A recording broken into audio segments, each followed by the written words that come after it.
Зуны мандат бүтээн байгуулалт дэлхийн шилдэг аж ахуйн Эрдэнэ төлөвлөрийн эрдэнэлөөс бэлэн хүргэдэг 7 хоногийн тоо мэдээлэл хөтөлбөрлөж байна. Бид бүхэн таамтайгаа үзэгч таагүндэн баярлалаа. Гэр бүл амьдралыг үйлдвэрийн ажилтнад жилд 1 удаа 2 тонн хүртэлх нүүрсийг хөнгөлөлтөө үнээр олгодог. Энэ жилийн тухайд урьдчилгаа мөнгө олох эсвэл шагнал түвш нийлүүлэх гэсэн яриа ажилтнууд гараад байгаа. Энэ талаар бид хүний нөөц хэлцээс тодорхойллоо. Орхон аймгийн засаг даргын тамгын газраас агаарын бохирдлыг бууруулах чиглэлд хамтран ажиллаж, ажилчдаа шахмал түвш олгох тухай санал ирүүлсэн байна. Эрдэнэ төлөвлөрийн захиргаа үйлдвэрчний эвлэлийн холбоо хооронд байгуулсан хамтын гэрээнд гэр хороолд амьдардаг нэг өрхөд жилд өөрсдийн хүсэлтийн дагуу 2 тонн хүртэлх нүүрсийг хөнгөлөлтөө үнээр олгож, унаагаар туслах ба шахмал түвш үйлдвэрлэх төслийг дэмжиж ажиллана гэж заасан байдаг. За хамтын гэрээний заалт энэ жилд хэрэгжинэ гэж хүний нөөц хэлцээс мэдээллээ.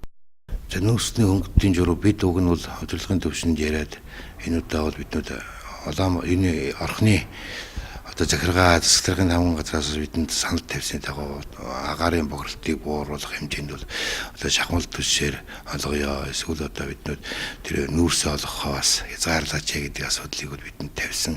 Гэтэ бид энийг судалж үзээд ер нь бол үдийн дурчлаад мөнгөний олгодог юм уу гэдэг асуудлыг ярьсан. Тэгтээ манай үйлдвэрчний эвлэл нэг хамтын гэрэн дээр бид бол одоо нүүрс олгоно, хөнгөлөлттэй үнээр нүүрс олгоно гэсэн заасан учраас бид үйлдвэрчний эвлэлтэйгээ хэрэгээс өчтөрөөс яриад одоо хуучнаараа нүүрсээ олгохоор ингээ боллоо.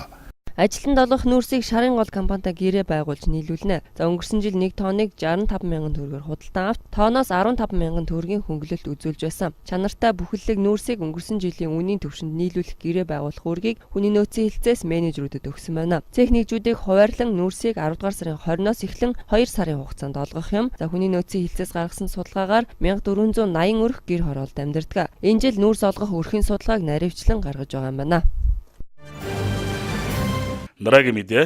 Бүгд найрамд Солонгос улсын эрүүл мэндийн яам болон эрүүл мэндийн хүрээлэнгээс жилбэр хүнд өвчтөй гадаадын иргэнийг үнэгүй эмчлэх хөтөлбөрийг зохион байгуулдаг. Энэ жилийн хөтөлбөрт манай аймгаас 9 настай эрхэсгүй хамрагдахаар боллоо. Айник Симик компани нийгмийн хариуцлагын хүрээнд бүгд найрамдах Солонгос улсын Насерет эмнэлэгтэй хамтран ажилладаг. За энэ хүрээнд Насерет олон улсын эмнэлэг бага орлоготой ядуу буурай амьдралтай айл өрхөд туслах зорилгоор 12 сартаагаас 15 нас хүртэлх хүүхдүүдэд үн төлбөргүй уламжлалт болон орчин үеийн анагаах ухааны эмчилгээг үзүүлдэг байна. Эмчилгээний хөтөлбөрт хамрагдахыг хүссэн өвчтний илгээсэн мэдээллийг шалган үзэж өвчтнийг сонгодог байна. Энэ хөтөлбөрт 15 улсын 1000 гаруй өвчтнүүдийг хамруулдаг бөгөөд энэ жилийн хөтөлбөрт Орхон аймгийн бүрэн бүс багт амьдардаг тархины хүн төлбөрийн саажилттай 9 настай эрхэсгүй хамрагдаж Солонгос улсын Насерет эмнэлэгт үн төлбөргүй эмчлүүлэхээр болжээ. Тэгээд энэ хүмүүс сар гарын хугацаанд нийт эмчилгээгээ хийлгээд эрүүл саруулалаад ирэх юм боломжтой байгаа. Тэгээд цаашдаа ч гэсэн жил болгон энэ хөтөлбөр маань хэрэгжин тэр хөтөлбөрийнхөө хүрээнд бас маш их олон өвчтөй зовлонтой хүүхдүүд өвчин зовлонгоос нь салгаад ийм сайхан ажлыг одоо суурин болоод эрхэс сум маань анхны одоо Монголоос явж байгаа төлөв болоо явж байгаа юм явж байна. Миний хүн болохоор ерөөсө төрсөн цагаас эхлээд 3 сартаагаас эхлээд эндгээр одоо байнга явж исэн. Тэгээд ундаг тийм өвчтөй. Тэгээ хүмүүс одоо сайхан эрүүл сарвал одоо 100% эмчлүүлээд ирнэ л гэж одоо итгэл дүүрэн байна.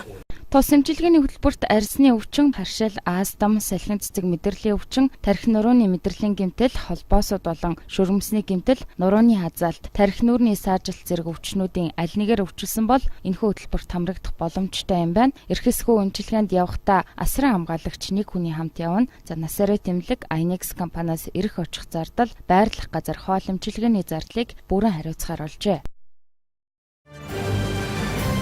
Дэлхийн зах зээл дээр зэсийн үнэнсэнд холбогдуулан Эрдэнэ төлөвлөрийн цэг нэгжүүд хэмнэлтийн горим шилжин ажиллаж байгаа. Засварын гарагийн цувуудын өдрөлгөөний санаачилсан зардал багасгах ажлууд үр ашгаа өгж байна. Эрдэнэ төлөвлөрийн зэсийн баяжмалын үйлдвэрлэл дэлхийн зах зээл дээрх зэсийн үнийн төлөв байдлаас шууд хамааралтай байдаг. Өнөөдрийн байдлаар 1 тонн зэсийн үн $5160-д хүрээд байна. Ерөнхий захирлын А474 тоод тушаалын дагуу хэмнэлтийн бодлогын хүрээнд хийгдэж байгаа ажлуудыг цех нэгж бүр идэвхжүүлж байна.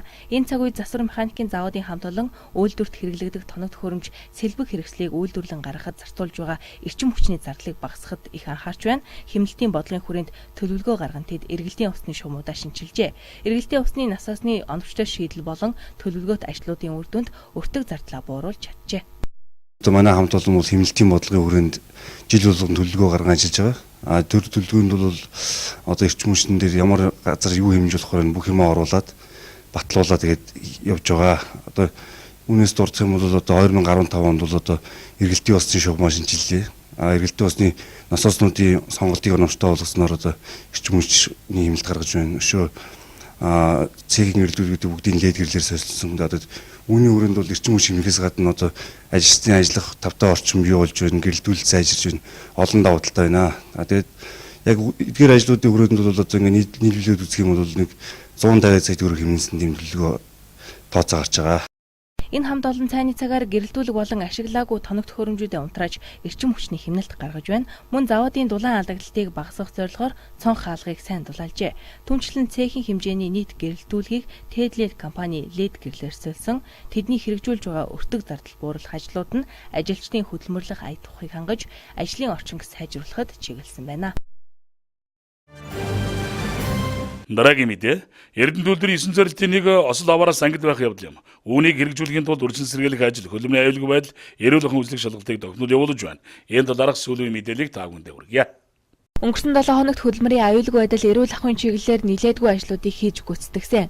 Үйлдвэрийн хэмжээнд хөдөлмөрийн аюулгүй байдал, эрүүл ахуйн нийт ажилтны сургалт хуваарийн дагуу даваа мигмар пүрэв баасан гаруудад явагдаж байна. Түнчлэн цэхэлцүүдийн хөдөлмөрийн аюулгүй байдал, эрүүл ахуй хариуцсан инженеруудын сарын ажлыг дүгнэх хэлэлцүүлгийг зохион байгуулжээ. Тус хэлэлцүүлгээр 9-р сард техникжуулан үйлдвэрийн хэмжээнд энэ чиглэлээр хийсэн ажлаа дүгнэж 10 сарын төлөвлөгөөг хэлэлцсэн. Мөн мэргэжлийн хяналтын газраас санаачлан орон даяар өргөж байгаа хүний төлөө зөв тус аяны хүрээнд Эрдэнэ төлөвлөр хэрхэн хамтарч ажиллах талаар төлөвлөгөө гаргажээ. Ер нь хүний төлөө зөв тусагдаг аянг бол манай Эрдэнэ төлөвлөрийн хэмжээнд 2015 оны 3 дугаар сард бид явуулж байсан. Бас хүний төлөө зөв тус хүнд тусалчхоор нэлээд олон төрөлт ажил зохион байгуулад тэгээд бас дүнтэй ажлууд явагдсан байж байгаа. Бид энэ одоо сард явагдах ажил бас төлөвөн дээр загцсан заалтантайгаа бас хамтарч зохион байгуулж явуулнаа гэж бодож байгаа. За аюулгүй мэдээлэх хуудас 71300 гэж утсан дугаараар ирдэг ажилтаас мэдээлэл байгаа. Мэдээлэл бол мөн энэ өнгөрсөн 7 хоногт 7 мэдээлэл ирсэн байна. Мэдээлэлд байгаа бид бас одоо нэлийн өрдөнтэй ач холбогдол өгсөн мэдээллүүдийг авч үзээд тэгээд одоо мэдээллийг арилгах юмар хэмжээнд авч яана гэдэг. Үйлдвэрийн хэмжээнд аюул устыг илрүүлж гарч болзошгүй эрсдлээс урьдчилан сэргийлэх хөдөлмөрийн аюулгүй байдал, эрүүл ахуйн 4 шатны үзлэг шалгалтыг зохион байгуулдаг. 4-р шатны үзлэг шалгалтыг ерөнхий захирлын үйлдвэрлэл эрхэлсэн орлогчийн баталсан хуваарийн дагуу энэ 7 хоногт холбоо мэдээлэл технологи ба автоматжуулалтын цэхэд явуулахаар төлөвлөд байна. Мөн хилцсэн удирдлагуудын санаачлагаар хөдөлмөрийн аюулгүй байдал, эрүүл ахуйн 4-р шатны үзлэгийг шинжилсэн байдлаар зохион байгуулахаар болжээ. Эрдэнэ төлөвлөрийн баяжуулах фабрикийн өөрөө нутаг засгийн өргөдлийн барилга багламжийг 6 дугаар сарын 20 түлийн авахснаас хойш багагүй хугацаа өнгөрлөө. Энэ хугацаанд өргөдлийн хүчин чадлыг 95-аас 97% ашиглаж үйлдвэрлэлээ явуулж байна.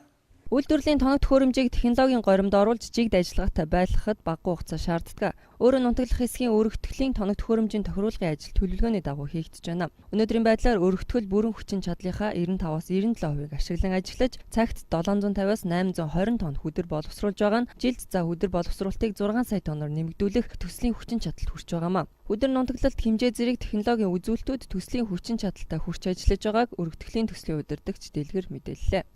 Тоног төхөөрөмжийн хувьд болохоор өнөөдөр бүх тоног төхөөрөмжүүд бол хэвэн ажиллаж байна. Технологийн үзүүлэлтүүд бол ерөнхийдөө бол бусад хуучин ажиллаж байгаа 2 секцтэйгээ харьцуулахдаа бол үзүүлэлтийн хувьд бол тогтмол сайн байгаа. Тэ хөдрийн нэг нутаглалт тэгээд нэг металл минерал юу яаж байгаа, задлж байгаа тийм ээ. Тэгээд ситовын характеристик гэдэг байж гэн нутаглалтын хэмжээ энэ энэ төр нь бол одоо өнөөдөр бол бараг төслөх хүчин чадалд бол хүрсэн явж байгаа. Өнөөдрийн жахан хүлэгдэж байгаа ажил болохоор бол автоматжуулалтын тал дээр бол жахан хүлэгдэж байна. Тэгээд автоматжуулалтын тал дээр бол одоо нэг тоног төхөөрөмжийн маань суурилуулсан компани байгаа шин Найбу компани. Яг тоног төхөөрөмжийн автоматжуулалтын асуудлыг бол хэдийн Бигрим компани хийсэн байна. Тэгээ Бигримийн мэрэгжилтэнгүүд ирчихсэн манай мэрэгжилтэнгүүдтэй нийлээд ингээд бүх автоматжуулалтын системийн наладгийг хийгээд бараг дуусж байна. 10 сарын 31-нд төлөвлөж өгч өстой. Өөрөөр нундаглах хэсгийн өргөтгөлийн тоног төхөөрөмжийн тохируулгын явцад гарч байгаа засвар үйлчлэгийг Хятад улсын Naipu компани баталгаад хугацааны хүрээнд хийж гүйцэтгэж байгаамаа. За өргөтгөл ашиглалтанд орсноор хүдэрдэх металлын агуулга багассан, баяжуулагдах чанар нь төвөгтэй болсон өнөөгийн нөхцөлд товарын бүтээгдэхүүнийхээ хэмжээг өнөөдрийн түвшингөөс бууруулахгүй байх нөхцөл бүрдэж байна. За энэхүү өргөтгөлийн хүрээнд барилга угсралтын томоохон хэмжээний ажил хийгдсэн нь цаашаа үйлдвэрлэлийн үр ашгийг нэмэгдүүлэх үнд суурь болсон юм а. Дараагийн мэдээ. Эрдэнэ төлбөрийн дулааны цэглэгээ станц зөвлөлтийн бэлтгэлээ бүрэн хангаж, цахилгаан дулааны эрчим хүчээ цэг нэгжид түгээж байна. Мөн үйлдвэрлэлийн хэвийн үйл ажиллагаанд нөлөөлөлгүйгээр 322 сая төгрөгийн хэмнэлтэд ажиллажээ. Өнгөт металлын үн дэлхийн зах зээлд буурсантай холбогдуулан Эрдэнэ төлбөрийн цех нэгжүүд компанийн бүх шатанд үйлдвэрлэлийн хэвийн үйл ажиллагаанд нөлөөлөхгүйгээр хэмнэлтийн гормоор ажиллаж байгаа. За үйлдвэрийн дулааны цахилгаан станц Хямралын эсрэг төлөвлөгөө гаргаж материалын зардал болон цалингийн сангийн хэмнэлт гаргажээ. Үүний үр дүнд эхний 8 сарын байдлаар 322 сая төгрөгийн хэмнэлтэд ажилласан байна. Шингэн түлш мазутын оронд ажилласан масл ашиглаж, за өвлийн бэлтгэл ажилтай холбоотой жил бүр гэрээгээр ажилтаа авч ажилуулдаг байсны оронд дотоод нөөц бололцоогоор өөрсдийн хүчээр бэлтгэл ажиллаа хийжээ. Жил болгон ер нь нэг хавар бол 5 сарын 1 хавцаа хаагаад намар бол нэг 10 сарын 1 хавцаа үйлдвэрт тулгагдгийг. Тэгээ энэ жил бол яг цаг агарын байдлаас болоод 9 сарын 28-нд дулаанаа бол бид нэр өгж эхэлсэн. Тэр график төлөвлөгөөний дагуу бол нэг 3 хоногтой багтааж өгдгийг. Тэгэхээр ямар ч байсан аялал төрлийн хүндрэл асуудал гаралгүйгээр бас 3 хоногтой багтааж үйлдвэрийнхөө бүх цэг хэсгүүд бол дулаанаа өгсөн одоо жигдэрч хэв явж байгаа. Өвлийн бэлтгэлчийн талаар бол яг график төлөвлөгөө ажлууд бол хийгдэж байгаа. Өөрсний татаа авалт бол одоо бол манай асгалаад нэг 69 мянга 70 мянга орчим тонн өрс байна.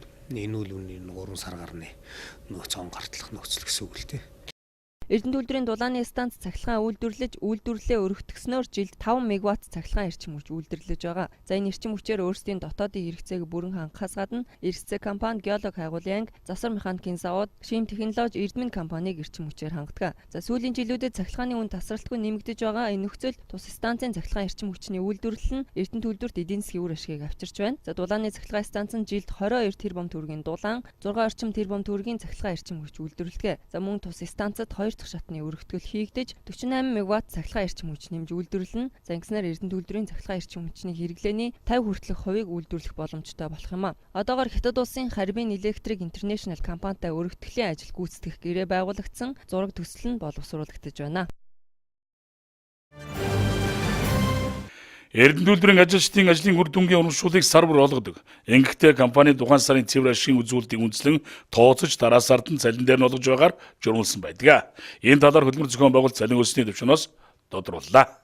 Дэлхийн зах зээл зэсийн үнэтэй холбогдуулан Эрдэнэ төлбөрийн санхүү эдийн засгийн байдал хүндэрч байгаа. Тус үйлдвэрийг хэмнэлтийн горимж шилжүүлэн ажилуулах тухай Монгол Улсын засгийн газрын 2015 оны 9-р сарын 21-ний өдрийн тогтоол заасан. За компани хэмжээнд уг тогтоолоос өмнө Хямралын эсрэг хэмнэлт гаргах, зардлаа бууруулах талаар шатаараасан арга хэмжээ авч ажиллаж байгаа. За энэ хүрээнд цалинхүүс урамшууллыг хасахгүйгээр үйлдвэрийнхээ санхүү эдийн засгийн байдалтай уялдуулан зохицуулах тушаал шийдвэр үүсэж гарсан.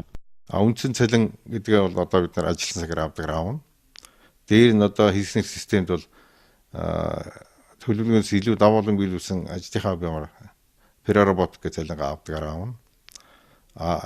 Ажлын үр дүнгийн урамшууллыг хэмжиж олгоо гэдэг юм санаах. Одоо 9 сараас эхлээд энэ эхэлж байна. Эхлэхдээ тушаалаар бол. Эхлэхдээ 9 сард үйлдвэр ашигтай ажиллаж үгүй юу гэдэг үзүүлэлт нь дараа сарынхаа дундуур нэгтэн бод хүртгэлэхээ тайлангаар хэмжигдэж гарч байгаа.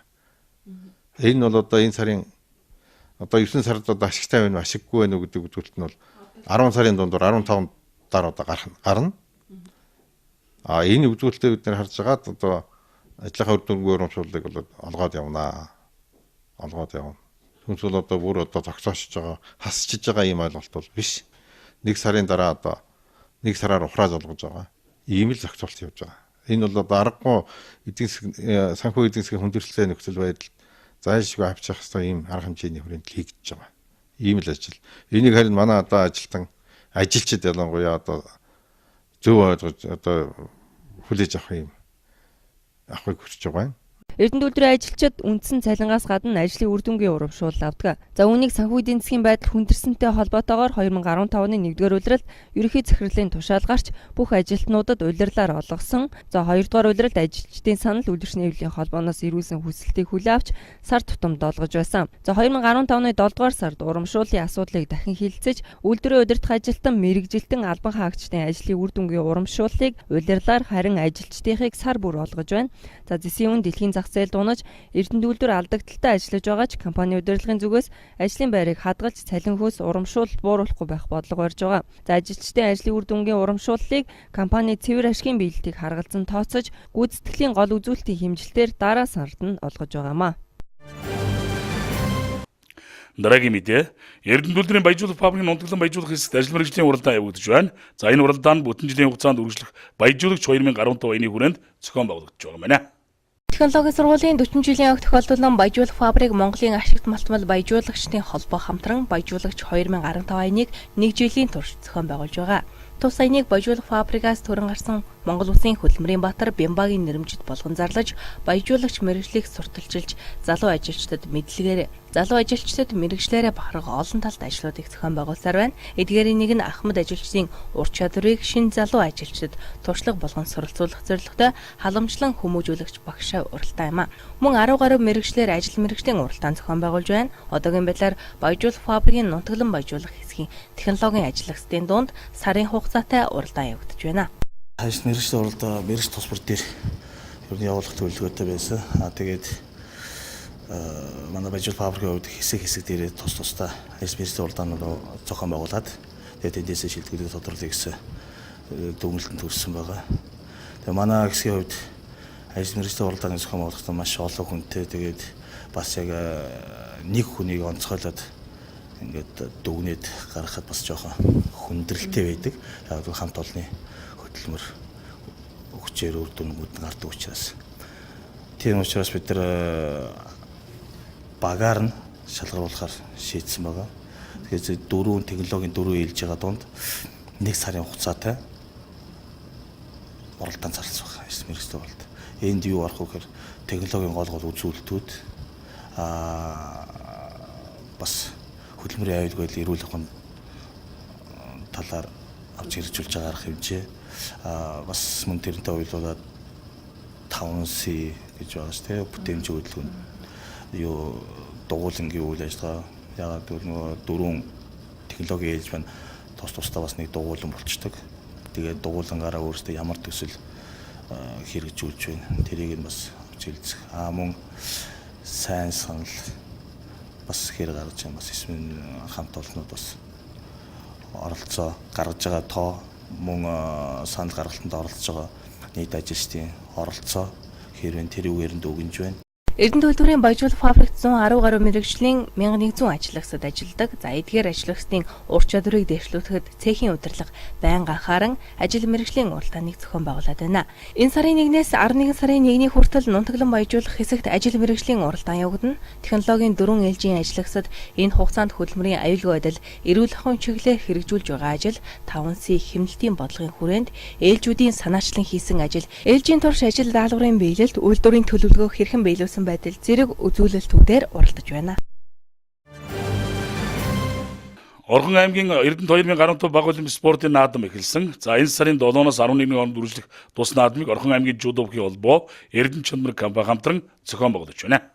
Бага олимпиас их олимпийн оргилууд гэсэн уриатад тус наадам, жуда бүх, чөлөөт бүх, гар бөмбөг, сагсан бөмбөг, хөл бөмбөг, мини марафон, ширээний теннис, шатар зэрэг спортын 9 төрлөөр зохион байгуулагдана. Бага олимпийг сум багийн иргэдийн спортоор хичээлэг идэх санаачлагыг сэргээх, авиаслаг өсөх ирээдүйдээ тамирчдыг нээлруулж, 2016 оны олимпиад оролцохоор бэлтгэлээ хангаж байгаа Монголын баг тамирчдад дэмжих зорилгоор зохион байгуулж байна.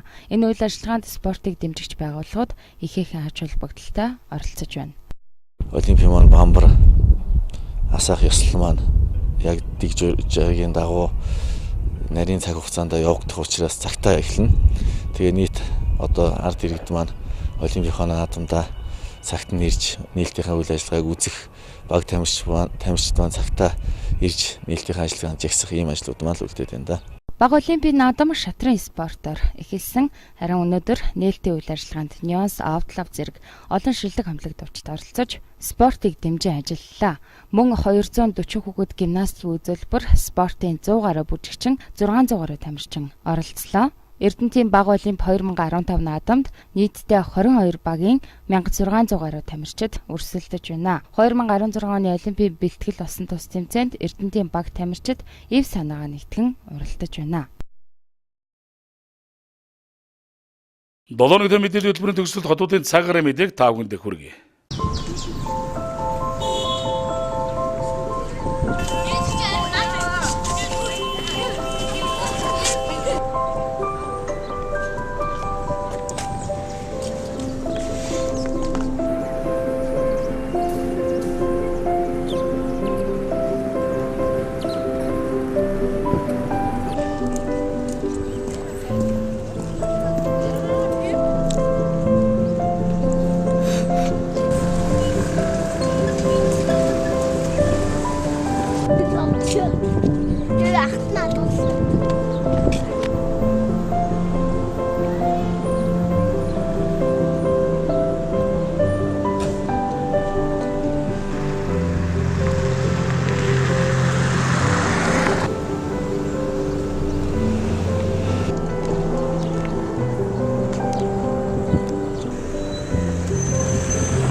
Зуны мандаа бүтээн байгуулалт дэлхийн шилдэг аж ахуйн Эрдэнэт үйлдвэрийн Эрдэнэ визийн 7 өдрийн мэдээллийн хөтөлбөрийг та бүхэнд хүргэлээ. Бидгүн таамт ирсэн үзэгчдэд баярлалаа. Амралтын өдрүүдийг аялахтай сайхан өнгөрүүлээрэй.